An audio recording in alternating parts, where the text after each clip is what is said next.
Ladies and gentlemen, welcome to the American Masterminds podcast. I'm your host tonight, Topher Sheeler. I'm joined by the one and only Mr. Rob Adams. What up, what up? Man, ladies and gentlemen, you are in for a treat today. This might be Rob says it almost every podcast, but this is the best podcast yet. This is the best podcast yet. I am a huge, brand new, raving fan of our guest tonight, Mr. David Prosper. Why don't you tell us a little bit more about Prosper? Prosper's a new friend of mine that came into my life. Tremendous example. He's an author. He's a coach. He's a fitness guru. I'm sure he cooks good. I don't know all the things that he can do, but I'm excited to have the interview tonight because we're going to talk about how we can discover who we are, what we were made for, and then how to take that to the next level, how to move your life forward. And I think it's just such a timely message. You guys are in for a treat. You know the drill. We'll grab a quick word from the sponsor and we'll jump right in.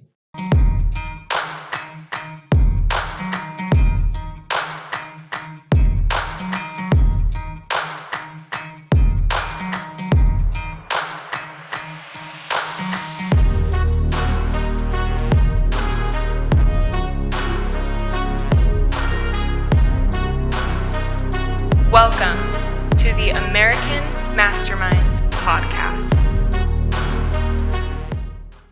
This episode is brought to you by AHA Realty.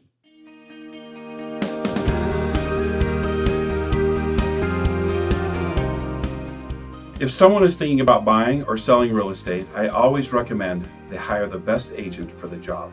Not all agents have the same skill, dedication, and commitment to results. And there are a lot of moving parts in real estate, and a lot of things could go wrong. Having the right team is critical to having a successful transaction. My team and I provide exceptional customer service for our clients that is second to none. We only ask that you give us the opportunity to sit down with you and ask you about your goals and interview for the job. If you don't use me as your agent, I will never be upset. I'm just grateful for the opportunity to interview for the job.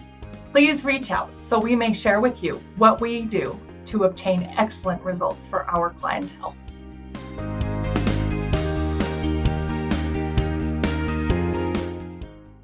So, Prosper, we actually met and on a phone call. You came to Thanksgiving's Heroes, and we had run out of food, and so you weren't able to deliver that year, but you still donated, still very generous with your gift. And then I had 4 board members from Thanksgiving's Heroes leave the board, and I was desperate for good people, and so we put it out on social media. And Prosper filled out the application. And so I called him. We had this great talk. It was such a good conversation. I'm like, this guy, like, he's going to be friends with me for the rest of his life, whether he likes it or not. I'm a fan.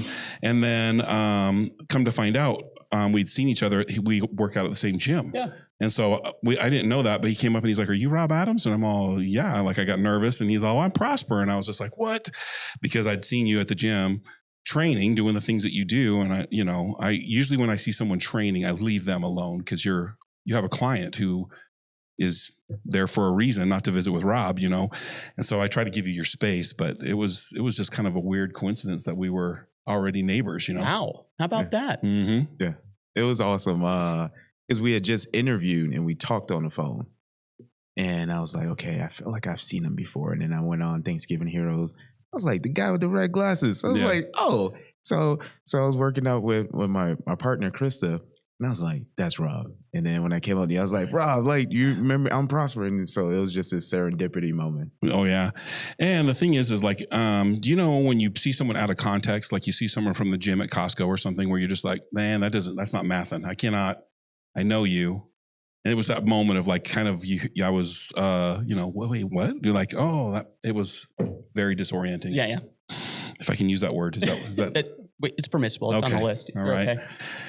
The reason that I wanted to have you on the podcast, Prosper, is because you talk about something in your personal business, and you did a TED Talk, and you were a much younger, dapper fella at the time, and the TED Talk was really very good. I really enjoyed it, and you talked a little bit about how you were brought up and about your mom and a little bit about your background, and then stepping into college and your progress in becoming and discovering this person who sits across from us today.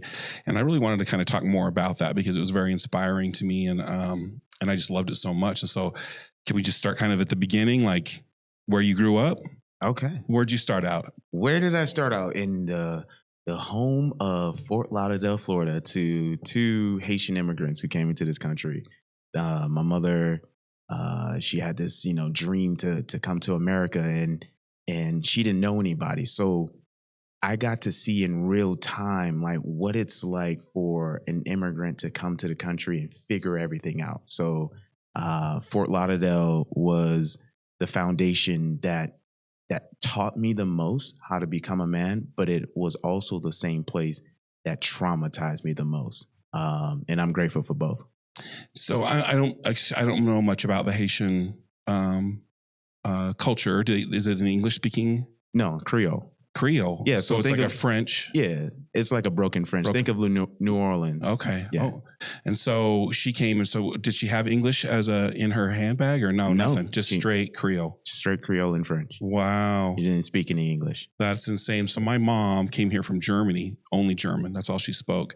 And until you see like mom learning the language, and were you born when she came to the United States, or were you born here? Born in America. Yes, me too. So my mom had some time ahead of me to learn a little bit of English, but even still, people would be like, "Man, I love your mom's accent." I'm like, "What accent? She doesn't have an accent." Did you hear your mom's accent? I knew her accent, and Yeah. and she couldn't translate certain words. So like she would try to say something in English, but she couldn't translate it, so she would have to say it in French or Creole. And so you could speak. You would be like hybrid language. You could know which words. Yeah. Did your mom ever say a word that in English that was just like so beautifully your mom? Like it was just. Do you have any of those examples? I have a couple from my mom. Yeah, she said this is gonna sound weird in English. So she say "tomat vet," when she's upset, because she was a pastor and Christian woman who never cursed. So she was like "tomat vet," which translates to green tomatoes. So think about somebody upset saying green tomatoes, but it means something entirely different in Creole. My mom, it's interesting that it's the angry language. My mom would say "das Schwein ist fliegen," which is pigs are flying.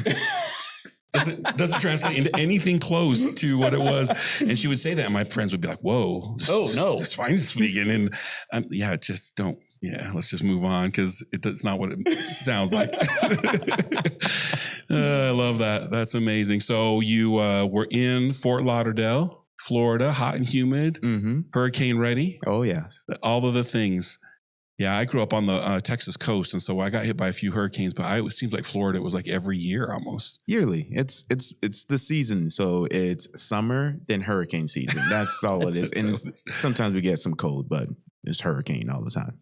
And the thing that's interesting about Floridians is like the hurricane has to be like blowing your windows in before you're like, you know what? Okay, I guess we better get high to ground. Like it's so often that you have hurricanes. Oh, it's just a tropical storm. That's fine. We'll be okay. Yeah. Dude, the first time I was in Florida, I had just gotten done with school in Wisconsin. Worst winter of the last 40 years. Okay. There was month of February, -40 the whole month. Yeah. Wisconsin can do cold. Oh, it was terrible. But I showed up to Florida for a tryout for professional baseball. Got out there. I don't know. It felt like 110 with 9,000% humidity. Before we were done with warm-ups, okay? I'm talking like stretching. You hadn't even played yet. I hadn't even put the gear on yet. I had soaked through my pants, and I had never done that before. Sweat through pants? That's my baseball pants. I'm talking, I had underwear on, I had my cup on, I had sliders on, and my pants.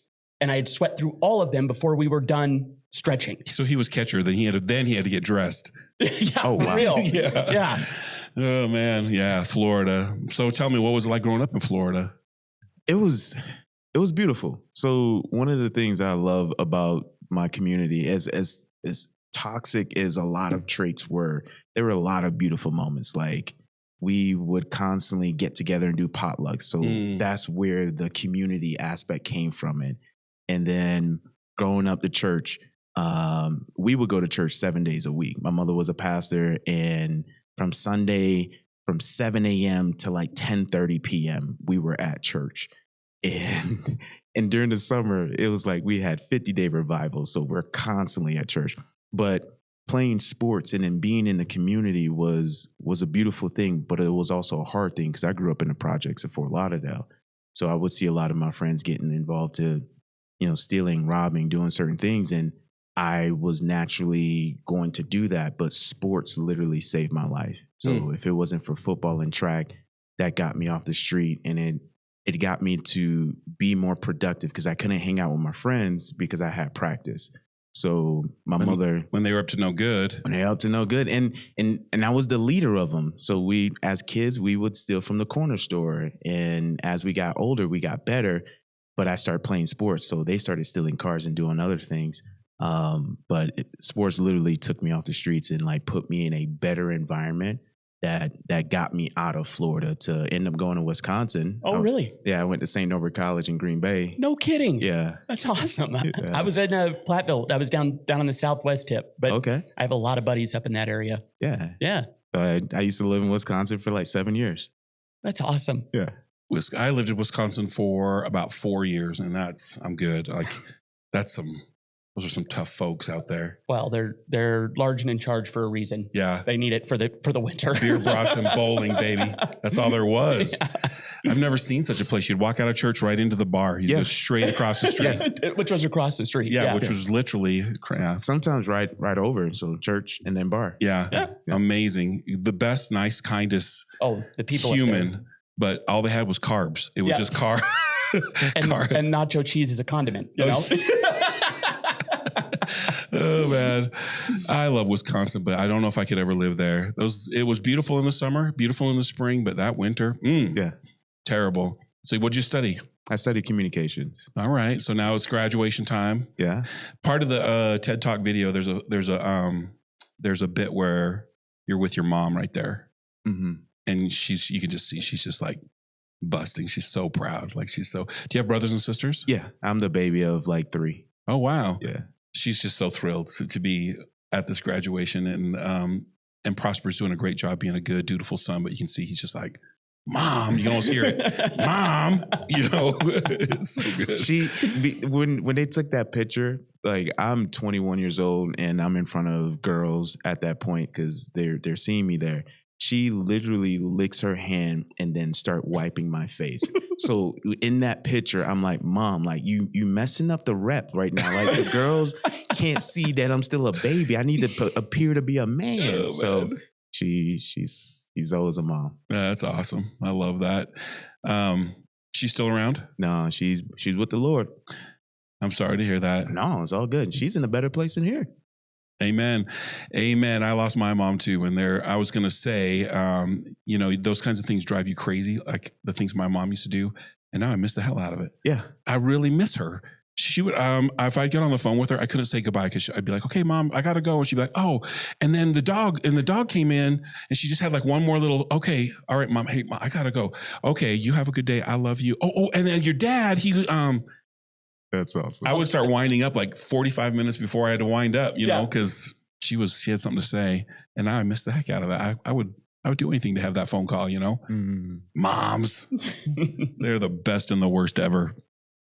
Well, now that you've graduated from college, what are you going to do with yourself?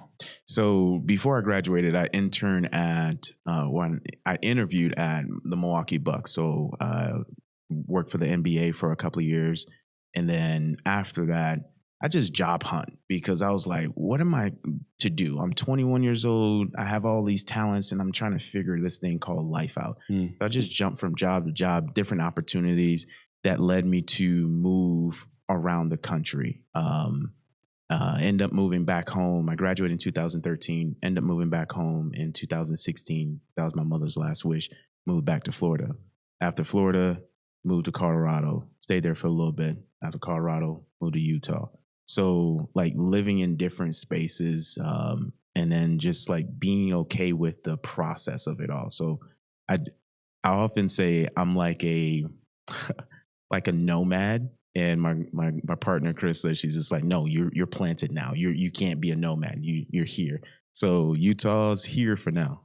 Here for now. Still keeping the door open. I'm open. Whatever God has for me, I'm gonna move. But if He wants me here, I'm gonna stay here until then. Utah's a funny thing. Once you get these Rocky Mountains in your blood, it's a funny thing because I've tried to leave a couple times. Okay. And I went here and went there, and here I sit. You know what I mean? Because once you live in Utah, I just feel like it's got some kind of gravitational pull. It just brings you right back.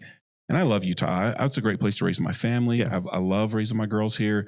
And I've got just such a great community. I can't imagine living anywhere else now, but I've tried a couple of times to escape, and here I sit. I love being here, though. Yeah. Utah is beautiful. It is beautiful. It's like we're living in a screensaver, and people are finding out and moving here in volume, which is also okay, you know? It's good stuff. Well, I guess the question that I really want to get to, Prosper, is how then did you get from the nomad life, the working for the bucks, to a point where you are focused and intentional about clarity and coaching? It was after my mother passed in 2016. I remember her on the deathbed. She was crying, and she was like, "I wish I did enough. I wish I did enough." And I'm seeing the hero of my life cry. I've never seen my mother cry, because she's always been like a strong, independent woman who was a single mom.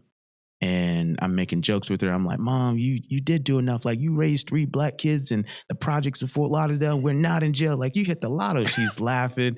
And I'm like, "But it's true, though." Yeah, that is success, yeah. And as I got back on a plane and flew back to Wisconsin, I started crying. And I made a decision that day that I will never say, "I wish I did enough." And the people around me will never say, "I wish I did enough." And that has been like the guiding light of everything I do. So I'm like, what was the difference that led my mother, or that kept my mother from unstoppable? I was like, clarity.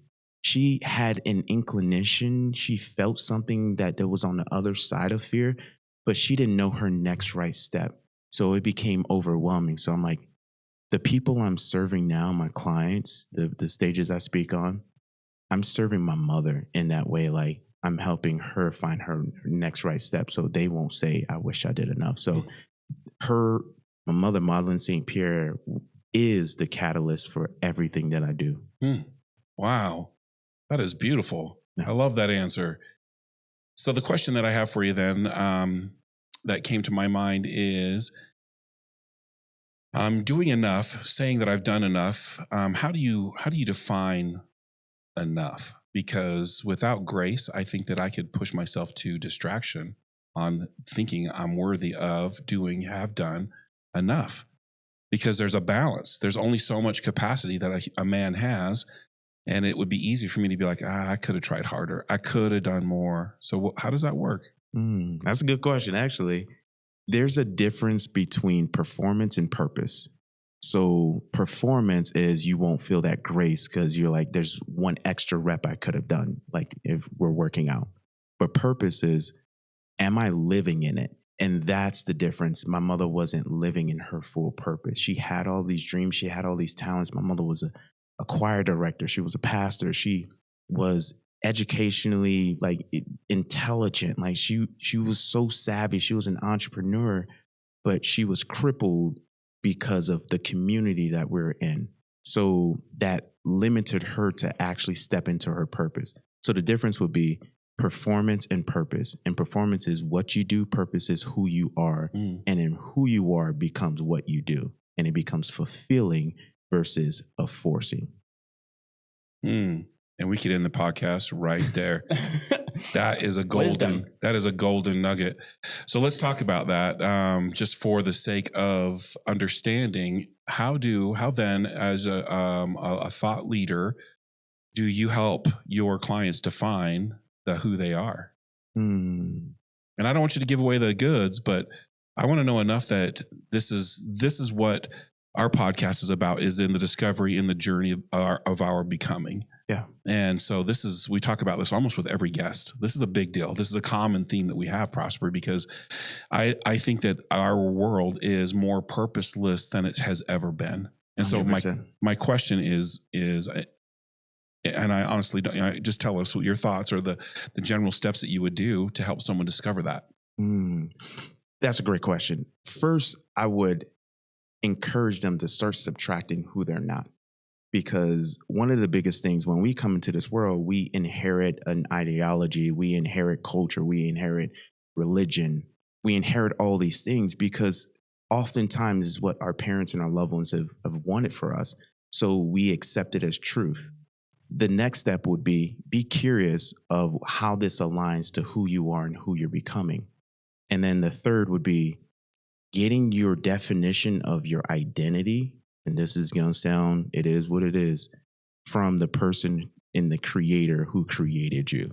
It's like, I tell my clients all the time, it's like when people say, oh my goodness, Harmon's makes the best grapes ever.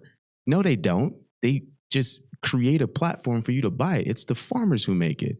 And that's oftentimes what we do with our own selves. We're like, the universe makes the great things. And it's just like, no, God does. So our identity first comes from God. So we're all children of light if we choose to step into that.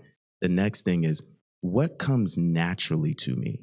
And it's finding our innate giftings. And I believe everyone has giftings. We use geniuses as another phrase. So once we find our giftings, once we understand who we belong to in our identity, then it's, how do I create a lifestyle and an ecosystem that is in alignment to that and that cultivates that? And that's why we live by design versus by default.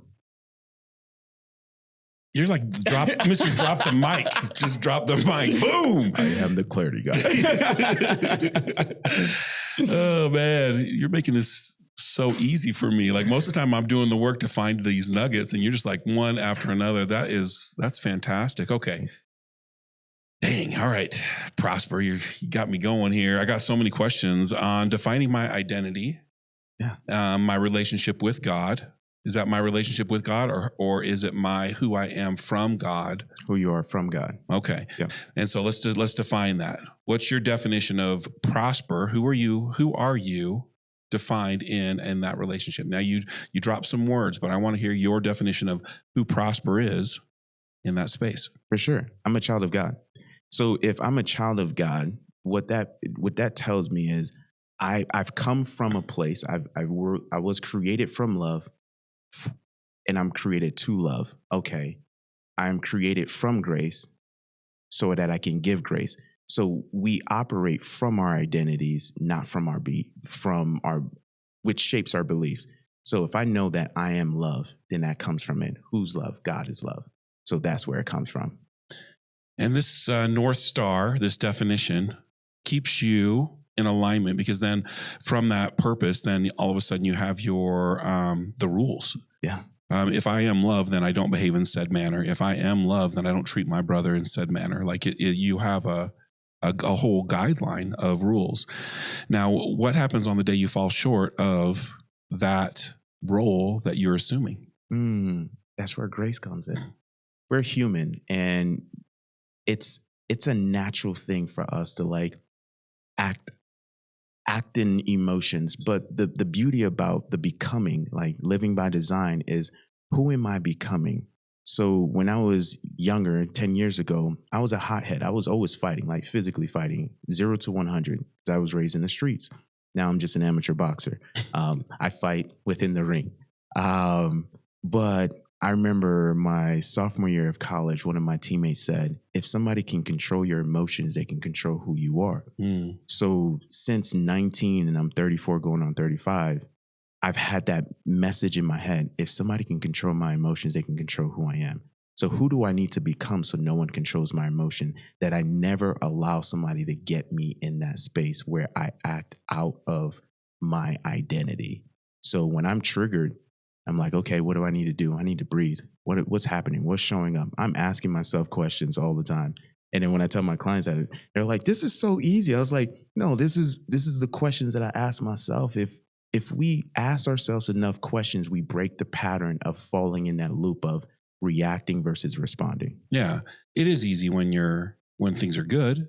Yeah. You know what I mean? Like Mike Tyson says, like everybody's a fighter till they get punched in the nose.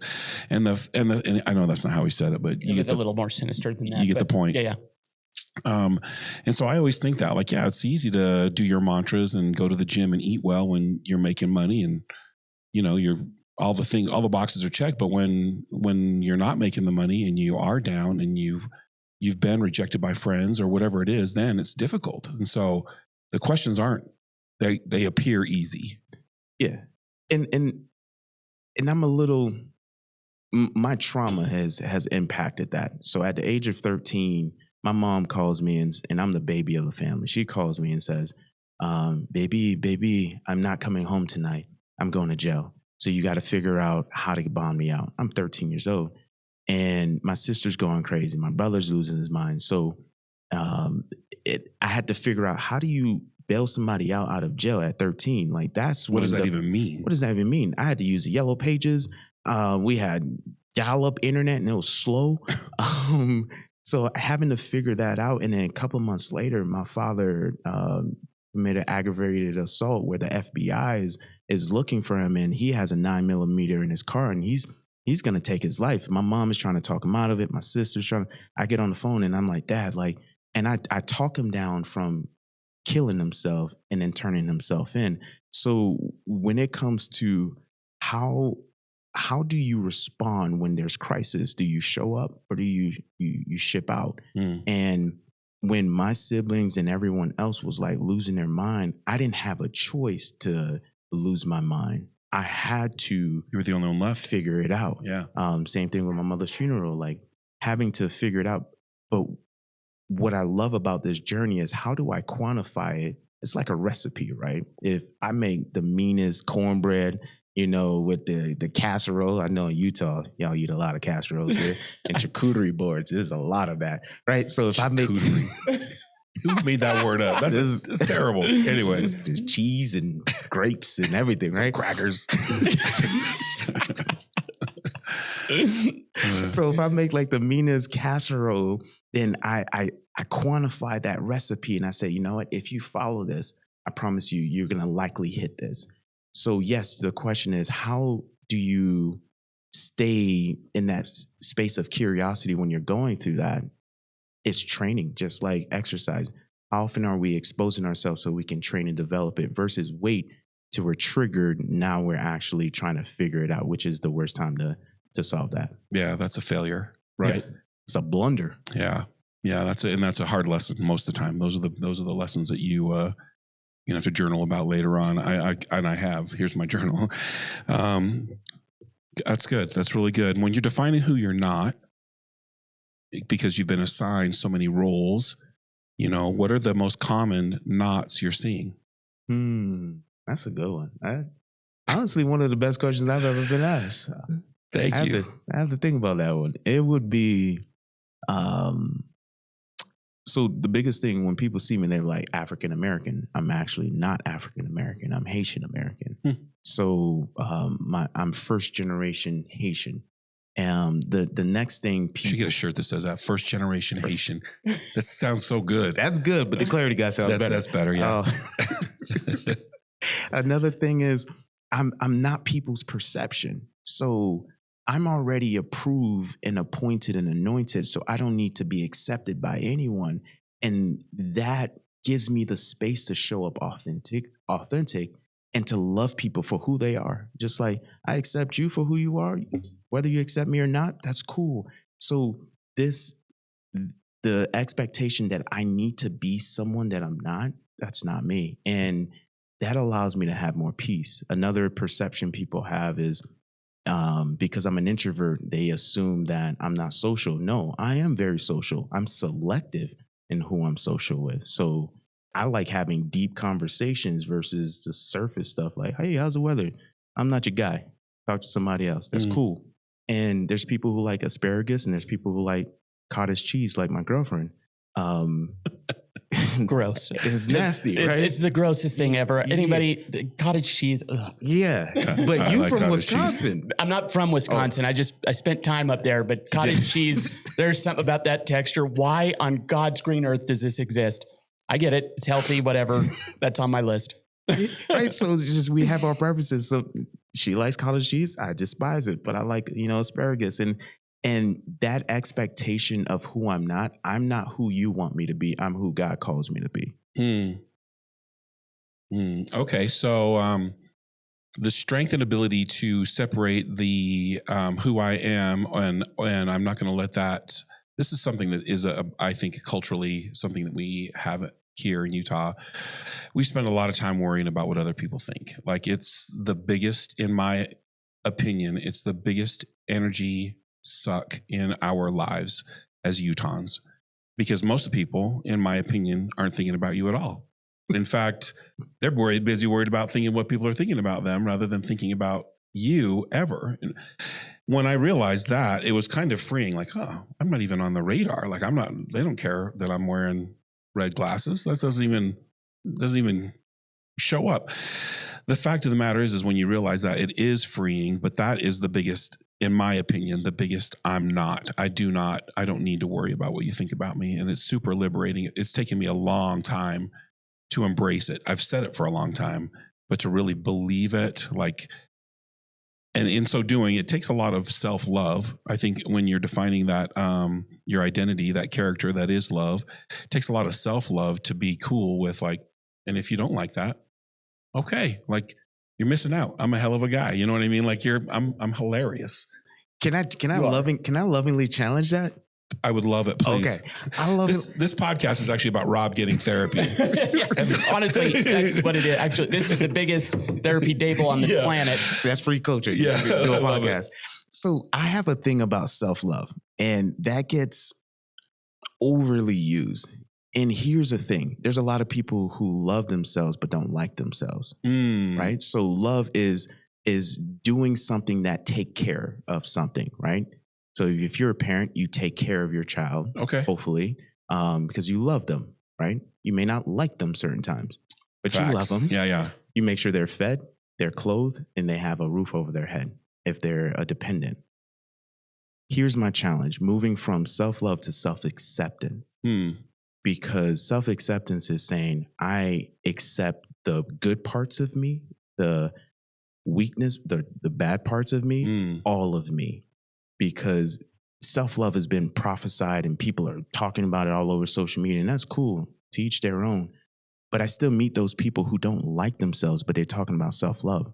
So there's a gap. And what's the gap is accepting, this is who I am and this is how I'm designed. And I don't have to be you and you don't have to be me, but we can be together and we can coexist as people. And I don't need to compare or compete. And if I've accepted myself. So thieves of happiness. Yeah. Comparison and competition. Man, I love that. So I think the gap is that we're a la carte thinking. Like, I really love the fact that I've got such a great mustache. I mean, it's worldwide, this mustache. Just for an example. Just for an example. But my beard's kind of spotty. Yeah. It's a whole thing. It's an all or nothing type of thinking. We can't love the fact that I'm an artist and hate the fact that I have an addiction. That's not how this works. It's all or nothing. It's not an a la carte opportunity. You have to accept those parts. There's parts of me that I'm not proud of, but I love those parts of me because they've gotten me where I am. Yeah. Held me back or pushed me forward, regardless of however I look at it. And I had a coach that like really brought that to me, and I had to really noodle on that because I thought, I don't know if I can make peace with that part of me. I don't know if I can be okay with that mistake that I made, or that thinking error, or that I'm tragically left-handed, or whatever the thing is. I've got to get over that. Kidding about the left-handed part. I know. But I agree with you. I think there is a gap there, and I try to stay away from all or nothing thinking. That's usually the mode, but I agree with you. Like, either you do or you don't. Like, you have to accept it. Some of the things that recently I've been diagnosed with ADHD.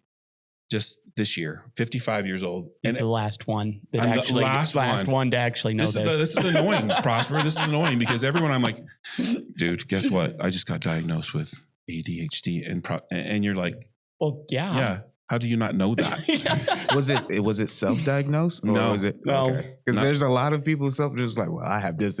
So I went to the doctor, and she's like, have you ever thought of the fact that? And I'm like, no, it's never even occurred to me, which is insane. My whole life is built around hacks. So here's my point, is that this thing that is a disability, or could be, it's my superpower. Like, my ability to focus, to deep dive, to stay on task with my thing. Like, I've got the hacks. I've figured it out. And that's why I'm successful. And so this thing that's kind of a burden or a negative, whatever you want to call it, a delta on the balance sheet is, I love that about me. I love that I get hyper-focused on things. I love that I connect the way that I do. Nobody else could do it because they have this disability or whatever you want to call it. It's not a disability, but you get what I'm saying. Depends on the day. So, yeah, that's true. Or if I'm hungry, Yeah. Oh, yeah. then it's Well, over.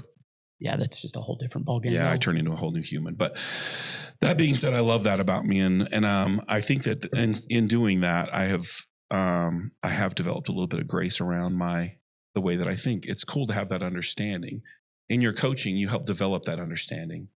You develop I like genius. I've got my area of genius. What did you call it? Your gifts. My gifts. I'm grateful for my gifts. I write them in my journal. My gratitude is I'm so grateful that I have these gifts. How do you help someone discover that in a way that is meaningful, where you're not just kind of like throwing that noodle up, seeing if it sticks, How do you do that? One of the things I listen long enough to hear what motivates people and what drives them and what makes them feel good. So one of my clients, one of the things that vexes her soul is when her leader recruits people, but don't nurture them, just kind of recruit, bring people to the team and then leave them alone. As I'm listening to her, I was like, your gift is hospitality. Because when I listened long enough, because she would bring people to her house, and then she would feed them and cook for them and make sure that they're good.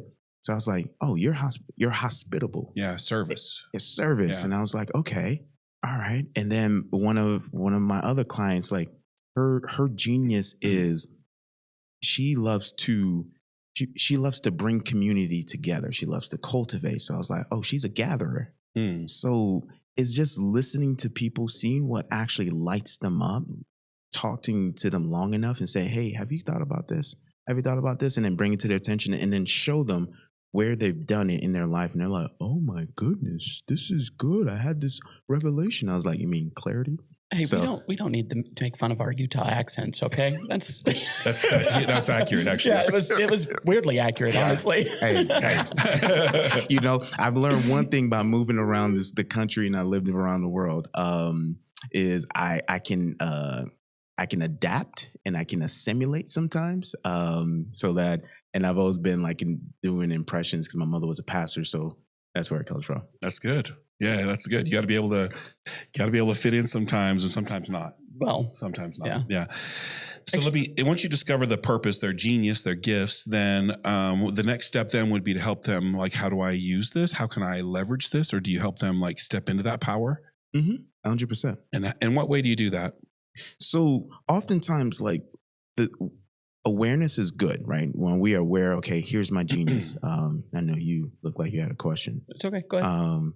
So the next thing is like, how can we integrate it into our lives? One of the things that is a big challenge, like if it's one additional thing I have to do, it becomes overwhelming. It's just like, like taxes, right? But if it's something that I can integrate, how does this look like into your day-to-day? So if like one of my clients, her thing is she's hospitality is her giving. She's an area manager in Hawaii. So I'm like, how can you integrate that for your staff and your team? So what does that look like? That looks like gathering. That looks like connection moments. That look like make sure no one feels left behind. So one of the questions I asked her during our coaching calls is, how's your staff? What's their mindset? Check the temperature of the room.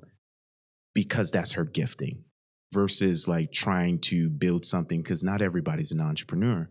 So it's like within your means, within the tools you have, how can you integrate your gifts so that you feel fulfilled versus deprived? Because most people are depleted and discouraged. And it's like, I don't feel like anything means anything. But if you find your gifts and you work in your gift, feel fulfilled. I love that.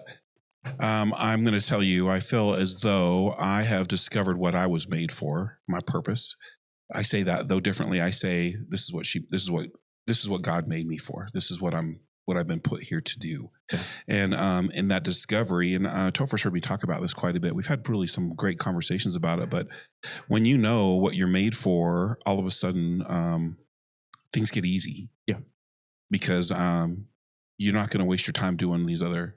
You're not going to burn up bandwidth in this nonsense or the new shiny object or this other direction. I know what I was made to do. And in so doing, I feel liberated. Yeah. And so what you're saying is I'm very aligned with what you're saying, because if we can discover what we were made to do, then all of a sudden, I'm not trying to find happiness. I'm not trying to have to work. It's easy. Like I'm just doing what I was made to do. And I love that. And because I do, it doesn't feel like work. I can do what I was made to do all day, every day, for the rest of my life, happily, and I would be happy not making money doing it. That's the gift, right? Is like, all of a sudden I'm in a tremendous amount of abundance.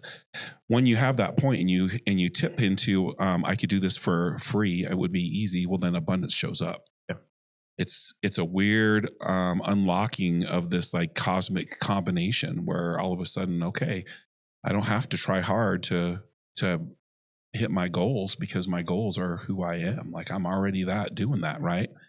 I love that you're helping people figure that out. In the figuring that out, like it took for me, I had to be like in a motorcycle accident. Like I almost had to die. Like I had to like really be humbled in order for that to happen. How are you breaking through the ego that has a definition of who these people are to who they could be? Because most people can't hear that language. That's a really good one. Yeah. No, I'm right on line with this, because I don't feel like I know what my purpose is at all. So like, what am I good at? I was good at baseball at one time.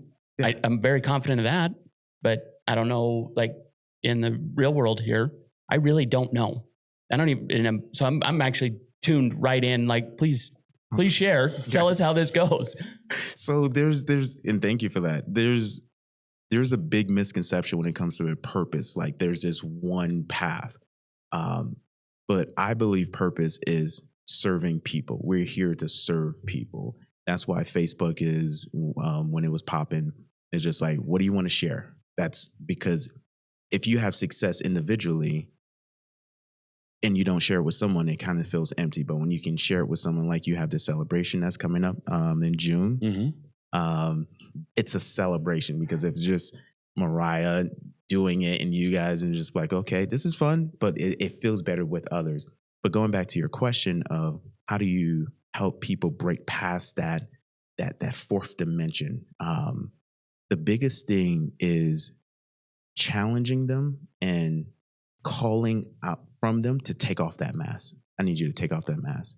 And a lot of my clients, especially in Utah, a lot of my clients have this perfect answer. I'm like, and I tell them all the time, hey, I'm not looking for the perfect answer. I'm looking for the real answer. And if the real answer is different from the perfect answer, that's okay. You have a safe space to be. So giving people first the permission to be. Like one of my clients, she saw one of her results. She did her body scan, and then she seen that she didn't go in the direction that she wanted. I was like, you got 2 hours to cry. Cry, feel your feelings, process it, then let it go. She was like, I didn't even need 2 hours. I was like, what changed? She was like, you gave me permission. I was like, now give yourself permission to do that. So oftentimes where people have this blockade, I call it like when your toilet's clogged up, the biggest thing is public perception. What are they going to think of me if I do blank? How are they going to treat me if I do blank? Are they going to reject me, receive me, or accept me? So the public perception of people often keeps people in prison. And I learned this from my father, who just got out of prison. He said this profound thing. He was there for 12 years. And he was like, son, I see this as a rehabilitation center. I don't see this as prison. And it changed my mind, because I was like, there's a lot of people who are outside of prison, but they're still in prison mentally, emotionally, spiritually, financially, to the perception of what people think about them. So once people have a safe space to share, then they can start exploring, okay, if I don't have this weight on me, what else can I do? And that's the first step of just creating that space for them. In creating that space for them, what else can I do? Are you having them write down? Are you having them like brainstorm and like create vision boards? Or like, how are you like getting them the clarity of the next? Because that's what we're talking about, is like discovery, right? there's a discovery period, and then there's the realizing, okay, this is my superpower. Then what? Because we talked about that, the knowing and the doing. How are you getting them to doing? That's a great step. It's what's their big audacious goal, but more importantly, where are you exploring? Because exposure and exploration actually brings greater clarity. So having them like, okay, for example, because we're talking hyperboles right now, but if we're speaking about something specific, like I have one of my clients, she's like, the goal for her branch is to make 100 million. And I'm like, no, we need 200 million. And I was like, what's the number you need to get to monthly in order to get to that yearly number? She was like 8.3. And I was like, all right, cool. We need to be like at 10. A couple of months ago, she hit 11. So 11 million. So it's like, okay, if that's the goal, what's the next step? Even before that, who do you need to hire? What type of people did you need to be around? There's a book by Dan Sullivan says, who, not what. So we're often focused on what do I need to do? I would challenge people like Dan Sullivan, who do I need to be around? And are there characteristics and trait that is inspiring that I would adapt to my life? Then naturally from that ecosystem comes the what. And a lot of people focus on the what before the who. Yeah. Yep. They get it backwards. Yeah. Dang. And another one. Yeah. Another one. Line them up. Oh, man. I am taking notes. I love Dan Sullivan. He's one of my favorites in books. He wrote a book called The Gap in the Gain. Mm-hmm. Have you read that? Good one. And then What Got You Here Won't Get You There. Yeah. Oh, my gosh. Another good one. The Gap in the Gain, just quickly, fans, like if you don't know who Dan Sullivan is, just get on Audible, type in Dan Sullivan, pick one. Just pick one.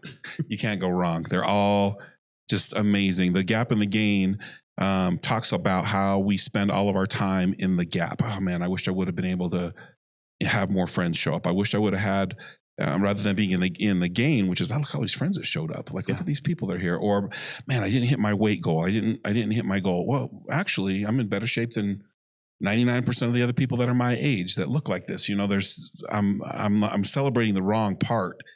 The thing that I like about Dan Sullivan, and I'm just going to throw this last pitch out, Dan, if you're hearing this, give me a call. Is that he gives you practical applications. Like when you go to bed at night, when you're falling to sleep, take a moment to think about your gain. How did I win today? What did I do today to win? He has an app that you can record that throughout the week. And it's these small little things that we have to do every day that create this map to success, in my opinion. So I love the idea of success and fulfillment. I'm going to use those words interchangeably, but success in my mind, and I'm asking you this. This is a coaching question, is defined by us. If you don't have a definition of success for today, well, then you're not going to hit your $10 million mark. So success starts like this morning. Like, what did I have to do this morning? Do you get that granular with your clients about like, so all right, how's your morning look? No, I lovingly think that's, I think routines, and I believe this strongly, I think routines are like a straitjacket. And I was a college athlete and I played professional. I played in Dublin, Ireland. And one of the things is like, it restricts you. And if you don't do it, then there's shame and there's guilt for not accomplishing it. I like rhythms. So the difference between a rhythm and a routine is I'm an athlete, whether I compete or not, and I love exercising. I'm going to exercise all the time. If I go to Hawaii and there's not the gym that I typically go to, what am I going to do? Am I not going to exercise? No, I'm going to run on the beach. There's not equipment. So I'm going to stay in rhythm because exercising and movement is what I do. If I was in a routine, there's no bench press. I can't do that. Or I can't do squats. Now I'm stuck, and then there's shame and guilt. So when it comes to designing their clarity blueprint, it's not what's your routine. There's a lot of judgment. What's your rhythm? And rhythms change. And for them, when they hear themselves say, oh, I'm out of my rhythm, there's more grace that you said and less judgment. Yes. If they said, I need to get back to my routine, there's more shame and guilt. And now that puts them in a survival state versus in a creation state. Yeah. Okay. All right. That's abundance thinking. That's the gap in the gain right there. Yeah. That's good. I like that. I'm going to incorporate that, your rhythm, because I think I have a rhythm. Yeah. And my rhythm works for me. My rhythm makes me happy. It creates a centeredness, and I feel in the morning after before I go to work, I've already succeeded, and so then all I got to do for the rest of the day is show up and be successful, right? Yeah. And you can do your rhythms whether you're here in Utah or somewhere else. On a boat, I've done them on ships. I've done them on you're right. It's not about the equipment, the routine. It's about the rhythm. Huh. I love that. I was on vacation with a friend of mine named Aaron, and he said, Rob, it seems like I'd get up in the morning and I'd go exercise, and then I'd go get breakfast, and then I'd do my meditations, and I would write in my journal. He's like, you're doing on vacation what you do at home. You haven't really changed what you do. And I'm like, that's kind of cool, isn't it? Like, I'm doing what I'm doing, the things that I think that bring me happiness. And it's regardless of being on vacation or not, I still find a tremendous amount of joy in my rhythm. I love to journal. I love writing down my gratitudes. I love getting into a higher vibration through journaling and my little practices, my rhythms. Man, that is a better word. It's a better word. I like that a lot. There's more grace. Like when you say it, what shows up and how does your body feel? Yeah, it's more like, this is what we do. This is who we are. It's not, this is what I have to do. So that I'm not shooting all over myself in my routine. Feels good. Yeah. David, I mean, that's good. That's good. I'm emotional about it. Yeah. Boom. Another one. All right, let's talk about being curious. What does that mean to be curious to who we are? The step number 2. How do we create curiosity in our lives in a world full of I already know that? Thank you. Moving from certainty to curiosity is putting yourself in a state of a learner. I think school systems do a phenomenal job of teaching people how to learn certain things, but they fall short when it comes to cultivating a heart and a mind of a learner. So the people who advance the fastest are the ones who learn the most. So how to go from certainty to curiosity is simply just like putting yourself, this is going to sound it's going to sound interesting. Just putting yourself like, what would it look like? Asking questions, and do I learn it? And it's checking in, it's reflection, it's releasing, it's practicing. I'm not 100% sure, but let me figure it out. So curiosity is staying in a state of exploration. And I got to see my mother do it firsthand as a Haitian immigrant. She was constantly exploring. So when I come into a new city, I'm like, okay, what's the new restaurants around here? Okay, what's the vibe in Utah? And I was like, oh, I got to check out the church when I moved here. So I went to the temple in Saratoga Springs, and I was like, okay, like what's here? So it's being in the state, like what's around me and how do I get to know this more? And it's the same thing in relationships. It's like, I can be with my girl for X amount of time, then I feel like I know her, and I move from a place of like certainty versus like, what made you smile today? It can change day to day. Or what lights you up in this season? And when we stay in a space of, I want to understand this versus I want this to confirm my confirmation bias, then we move into a place of curiosity, and that becomes a lifestyle. Curiosity is a lifestyle. That is good. I came from a dogma of knowing. My dogma that I grew up in. Yeah. I know beyond a shadow of a doubt. I'd say stuff like that all the time. I believed I knew stuff. And I heard a quote from Socrates. He said, true wisdom occurs on the day you realize you know nothing. And I can really get behind that. I know nothing. As the older I get, the more I talk to someone who works at the airport and they build jet engines or they do this thing. And of course someone had to invent the machine that makes this ribbon, and all that goes with it. Like, I have no idea. All that we have in our life is abundant and it's infinite.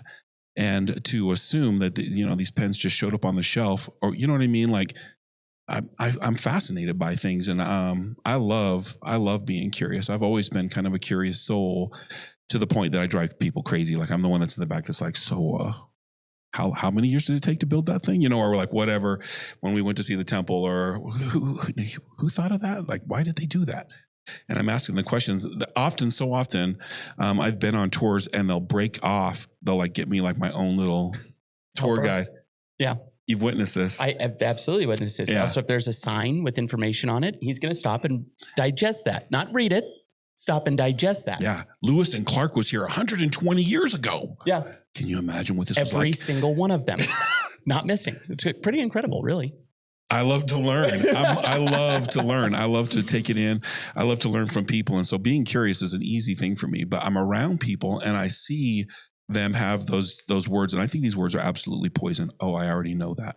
Yeah. I already know that. I go to trainings and I'm one of the best in my business. I'm very proud of my acumen in what I do to make money. And I go to trainings all the time where I'm like, I should be doing this class. Like, what am I doing sitting back here? Like, I know more about it but then they'll say something that I didn't know. They'll drop some wisdom in this process that I've been doing it this way forever. This is how I do it. And they'll have a new little technology or they'll have a new way of looking at it. And it changes my whole perspective. And so I still, especially in my business, have to check myself all the time. Everywhere else in the world of discovery, I'm just an open-eyed, wondering, just like, this is cool. Something I enjoy about the gym is I've been going to the gym for 20 years and I'm still learning stuff. There's still little things that I didn't know. And it's wonderful. I love that discovery. I'll see someone doing this exercise and I'll go over and you've seen me at the gym. I'll be like, excuse me, what are you doing? Why? How does that work? Where did you hear about it? And I'm just like, all right, I'll try that out. I'll give it a shot. It's wonderful. Yeah. It's a wonderful place to be in that. And so when I see people using those words that I already know that, I think that they're handicapped. They're limiting their ability to experience the miracle that is all around us. It's amazing. There's some amazing things happening in this world. And the more I know, the more I learn, the less I know. Yeah. That's usually the byproduct. And I haven't done a study on this, but I would venture and say the people who are I know people are often more sad and more angry. Why do you think? Because learning naturally opens you up to experiencing something different. So when Carl Jung said, it's difficult to think, so that's why people judge. Judgment usually puts us in a negative state. It's difficult to think, and that's why people judge. Yeah. Carl Jung.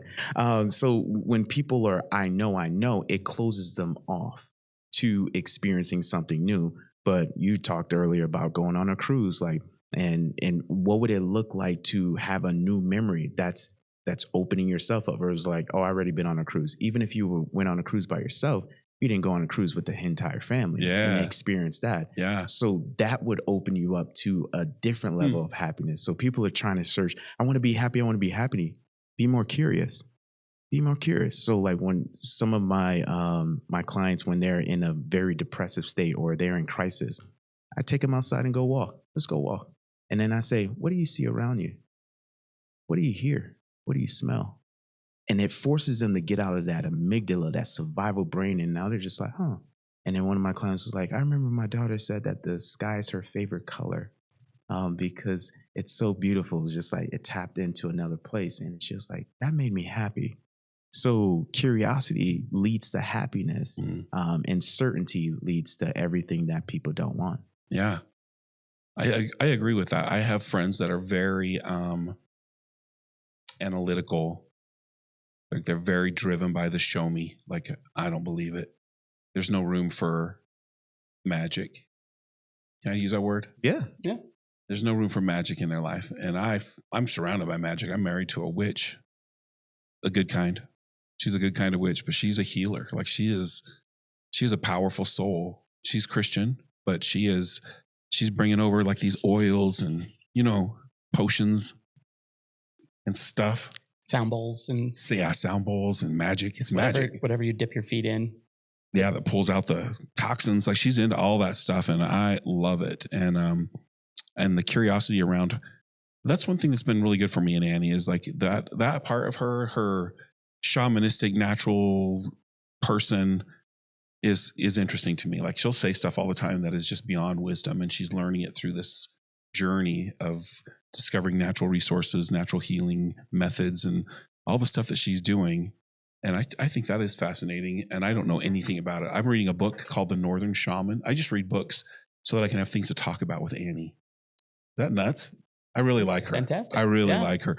But I'm reading a book right now that I have zero interest in because I'm like, did you know that the shaman of the Vikings did the thing in the deal? And she's just like, no. And I just like, it's cool. It's Awesome. I love that. I'm going to ask her though today, what made you smile today? That's a great question. Yeah. That is good. Thank you, Prosper, for that. That's a nugget right there. I'm taking that home. When you are going through this discovery process, and you are healing this soul, because that's what you're doing. You're reminding them of who they are. This is not a surprise. This is like, oh yeah, by the way, you know what I mean? Like we all innately know this, whether we choose to believe it or not, but we all know that there's a divinity. There's more spark in this body than just a heart beating, right? Yeah. And in this discovery, when you're asking these questions, how is it that you, I guess the best question, what I want to say is, how does Prosper become centered? What questions are you asking Prosper every day on your journey that's helping you stay in this space of divine nature, curiosity, and discovery? That's a good one. The biggest question that I'm asking myself is, who am I becoming? And that question usually sparks, okay, if I'm becoming love, then what do I need to be connected to? Who do I need to be connected to? If I'm becoming more savvy, business intelligent, then what do I need to be doing? Who do I need to surround myself with? So that's the biggest question. Who am I becoming to keep me centered? And then what keeps me grounded and anchored is my relationship with Jesus and talking to him, integrating him into my life. Stop. What is it you talk about with Jesus? Oh, everything. He's my best friend. What's that look like? Just driving down the street, having a conversation? All of the above. And it's, he's my savior. He's my best friend. He's my companion. He's my comforter. So like driving here, like I'm listening to this instrumental, because sometimes I don't like listening to like wordy music. So I'm listening to an instrumental and I just feel like this calm spirit. And I was like, thank you, God. You deserve all the praise and all the glory. So I just have an admiration, or I see somebody do a kind act to someone else, and I was just like, oh, that's such a God moment right there. I see you, God. Or I see a child who's just lit up, and I'm like, okay, you shine your light on her. So it's like, asking questions, where are you working, God? And the biggest thing is like, how can you use me as a vessel and a vehicle? That it's not about my ego. I'm here to serve. Like I tell all my clients after our coaching session is, thank you for letting me serve you to life. And I serve them to life and I get to love them to life. And it's a reminder, I'm here to serve, and I'm not here to be served. And when it does happen, I receive it, but I'm here to serve. Wow. That is powerful. That is powerful on so many levels. I believe that if I choose to look for a reason to be happy, then I find reasons to be happy. Yeah. Am I right? Yeah. If I look for reasons to be angry, you're going to find it. I'll find it. It's easy. There's plenty. I can choose to be angry. Yeah. Let's look at the world today. Like I don't have to go very far to make a list of reasons that I can be nervous and anxious. But if I choose to look for miracles, is what you just told me, through your prayer, you're choosing to look for God's hand in everything, which is my definition of a miracle. Yeah. You're seeing miracles. All the time. All the time. Driving to and from work is one of the most biggest underrated miracles, because we expect to go home. So we'll have a conversation like with my girl, I'm like, I love you. And we talk and we pray beforehand, but it's just like, you came home today. Like if you drive down the street, you're in a motorcycle accident. Like there's accidents happening all the time. Like there's nothing guaranteed about life. So I remember when she was walking on the street with her coworker and a car came by and it almost hit her. And she was like, this is the stuff Prosper talks about. It's like these underrated miracles.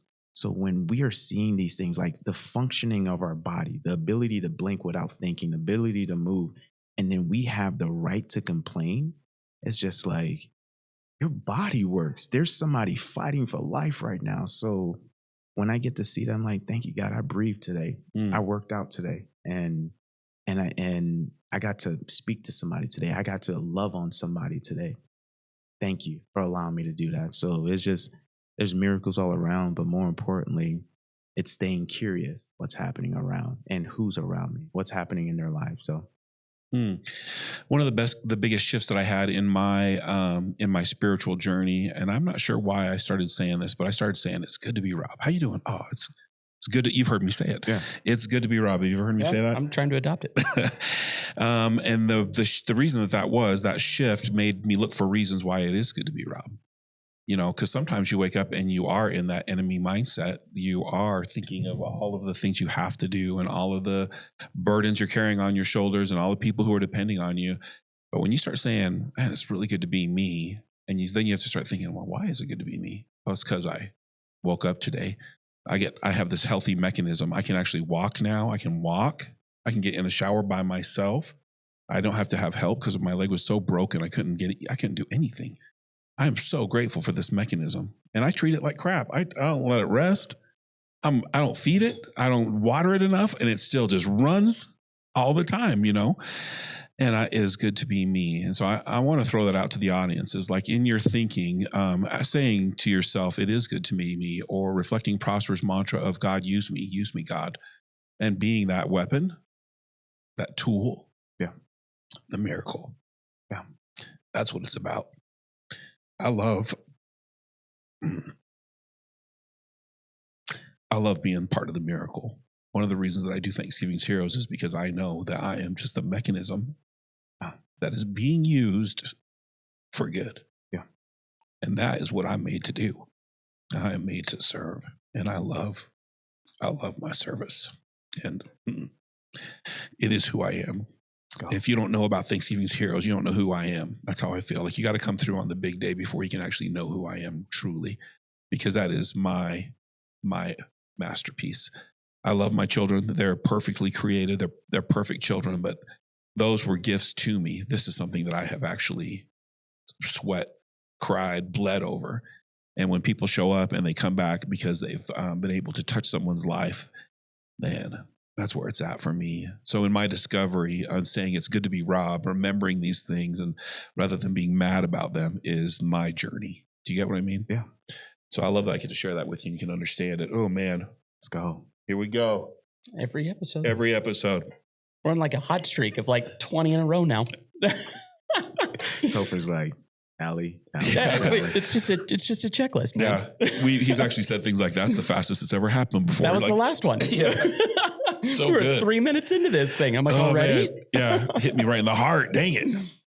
Well, let me ask you this, Prosper, and I appreciate all that you've shared with us. There's been one golden nugget after another. You have a book here on finding clarity. Can you tell us a little bit about that?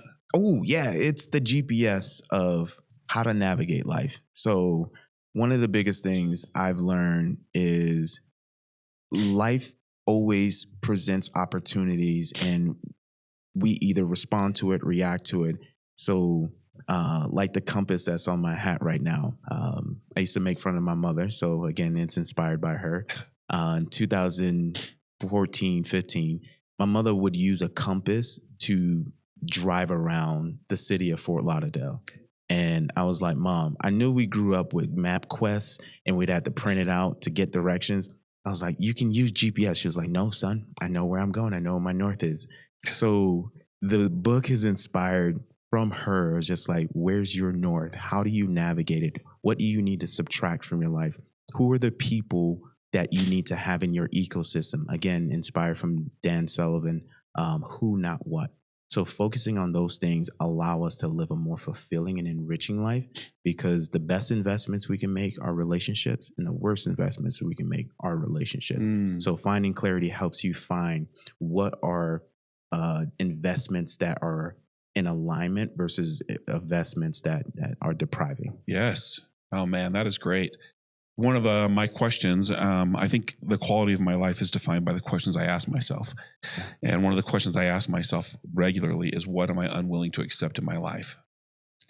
Taking the knots out, right? Like you were saying, taking those things out that just, it's not okay. That relationship isn't serving me. I'm not serving him. Like I overcommitted or whatever. And in redefining my life, I'm trying to live a very simple life because it's already complicated enough. And so I love that you can have a GPS that helps you navigate your way through that. And I've been to Fort Lauderdale. There are no great mountains to tell you that's the east side. You know what I mean? You got to know where you're at. You don't know. You don't know unless you look at the sun. You look at the sun and you're like, I think I know where the beach is. The beach is east. So if I just move the other side. Yeah, it's a crazy thing. So I think a compass is not a bad idea. If I were to want to learn more about Prosper and finding clarity and becoming involved in the coaching, or where can I find you? Oh, on the internet first and foremost. That's on computers now. Really? Yeah. Wow. We made advancements as humans. But you can find me at theclarityguy.co on my website, and theclarityguy_, on Instagram and all social media platforms, LinkedIn. You look up The Clarity Guy, you'll find me. If I was to ask you to define like your perfect client, like this is the person that I'm looking for to help, that I can help the most, because you've been doing this now for a minute. Mm-hmm. You've got probably an idea of who it is that you are excited to help. Who is that? What would that person look like? That person would be done with the almost. I almost did this. And then that ideal client is process driven. One thing I've ran into early in my coaching career is that I've met a lot of high performers who are outcome driven. And if they don't get the outcome in a certain amount of time, then they get discouraged. It's just like when somebody wants to lose weight. So people who are process driven, people who are receptive, people who are coachable, and people who are curious for their next step are my ideal clients. I love that. So you'll interview them, you'll have that conversation with them and decide whether you're a fit or not. That's the biggest thing, because it's like a marriage. Because one of the things that I've defined clarity coaching, people say, oh, are you a life coach? No, I'm not a life coach. Clarity coach is a strategist, a pastor, and an architect. So I'm going to help you with strategy, and that's going to build the systems. Then I'm going to help you design it as an architect. And then the pastoral care is like, I'm going to love on you, and I am invested. So it has to be a fit, because if I'm in it, I'm all the way in it. And I'm committed and invested to the people, to seeing them just evolve and elevate. Well, that's a good answer. That is a great answer. Something I admire very much about you, and the little time that I've known you, that we've been friends, is your amazing, steady calmness. Like we had spring giving, and there's just all these moving parts, and there's a lot of different things happening, and you're just over there just like cool as a cucumber. You're just like rolling with it. Now, tell me how do you stay in that place of calmness? I live a peaceful life. Yeah. And I've often loved hiking in Colorado when I lived there. And one of the things I was most fond of is watching the river.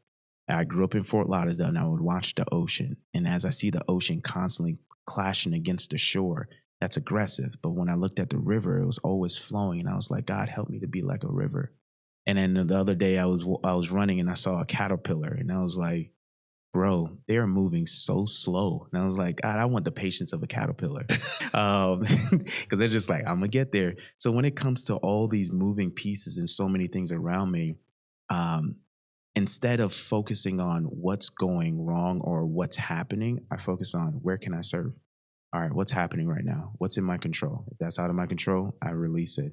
And then I focus on how am I going to show up regardless of, we had that conversation the other day, regardless of what happens around me, I'm going to be loving, joyful, playful. And it's like a bird. A bird isn't worried about the branch breaking because it believes in its ability to fly. So for me, it's like, it doesn't matter what happens around me. I'm still going to show up authentically and with joy. Bam. Just like that, ladies and gentlemen. Well, then this, my final question, and this is a question like where, if you could look in the crystal ball, if you believed in such things, and you could see Prosper in 10 years from today, down the road. And I ask you this because of your clarity, because of your intentional life. What is Prosper becoming? More love, more joy, more curious, more celebratory, more cultivating. I'm becoming more of Jesus in 10 years. That's a great answer. That is a great answer. Now, I feel like we've talked about a lot of important things, the who and the how and the what and all the different things. I want to be sure that as we end this podcast, we have covered the important facts, the important details. Is there something that you would want to share with the audience that is that you've been pondering, praying on, something that I'm not asking about that I don't want to miss? Life gets better on the other side of fear. And courage, I've been wrestling with this as of recently. Courage has got me to a point where I have some success in my life. And then the natural thing is when you have that success, you want to protect that success. But courage is a muscle. You either lose it or use it. And you can't do both. And when you achieve something great, continue to practice that courage muscle, because the natural thing is like, I want to protect what I achieved. Continue to practice. And I want to encourage anyone who's listening, whatever level of success that you're at, find a way to challenge yourself and you'll always feel like you're growing. That is great. That is great. I was just talking to my agents today, and it just seems like we've had a very church conversation, but my favorite story in the Bible is David and Goliath. That's my favorite story. It says in that scripture, after, the approach and who he was and the Israelites and the Philistines, and we could go into all that history. But the thing that is most impactful for me is that it says that David ran to meet Goliath. Goliath is over 9 feet tall. He has 6 fingers on each hand. He is literally an alien creature to this little boy. And David was so sure of who he was and what his purpose was that he ran to meet this giant and could not fail. And I love what you just said. I love that story, because when I get to a point where I feel fear, I think of David and I think, I'm going to run at this fear. I'm going to run at it. Yeah. I'm going to scare this fear. Like, this fear is going to be like, what is happening? Like, what is this guy doing? Because when I do that, I do have the greatest reward in my life, the greatest growth and advancement in my life. And so that you shared that is so powerful, because it's something that I live by. I'm running at it. Let's go. Yeah. Thank you for sharing that, Prosper. It's been so good having you on the podcast. Absolutely. We're going to put your links and notes in the notes here for the podcast. I want people to reach out to you and embrace this goodness. Your message is timely. It's needed. It's necessary. So let me encourage you, young man, to swing hard, man. That's great. I receive it. Yeah. Thank you for having me. Don't forget to like, share, and subscribe, and we'll catch you on the next one.